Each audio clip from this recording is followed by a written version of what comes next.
Ayan, magandang hapon. Yan, dito sa ano ngayon, BGC Taguig. Dito sa Aerox version 3. Ito, bagong-bago lang ito. Ano ba auto nito? Ayun. Ito yung auto nyo, sir. 2084. Ito 2,840. Ito nilagay natin. Bosch na Evolution at saka yung Senlo X1 na 60 watts. So yung ilaw niya, dito ko siya nilagay. Ayan. Hindi sa tipos. Sa side. Para pag gusto pa maglagay ni sir ng tatluhan, pwede sa gitna. Yan. Tapos ito yung switch niya.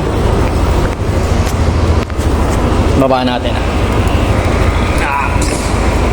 Mas maganda kasi siya na nakababa. At least kitang-kita siya na malayo yung bugi. Ito yung mga switch niya.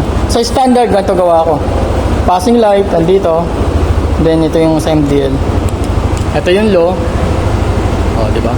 Lawak yan. O, passing light sa high. Tapos kapag naka-high ka naman, passing light sa low. Tapos kapag naka-off si MDL, sabay siya. Ayan. Pwede mo rin diinan to, sir. Kunyari, tinatamad ka mag-high. Gawin mo, diinan mo lang itong passing light mo. Mag-high na siya. O, diba? Tapos sa busina, ayan, passing light sa high, passing light sa low, and then pag naka-off yan, sabay. And then sa busina, meron tayong stock tsaka loud. Yan, dito natin nalagay yun. Stock niya. Then loud.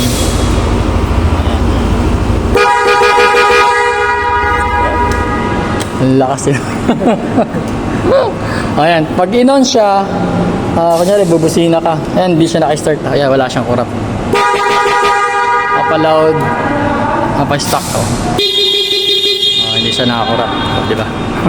Sa iba kasi nakakurap eh. Center stand ulit natin.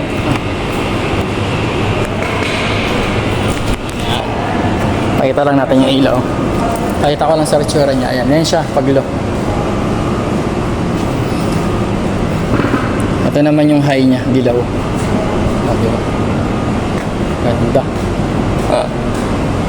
Yeah, si sir. Tawag ito yan sa Aerox version 3. Dito sa Taguig BGC. Ayan lang. Thank you.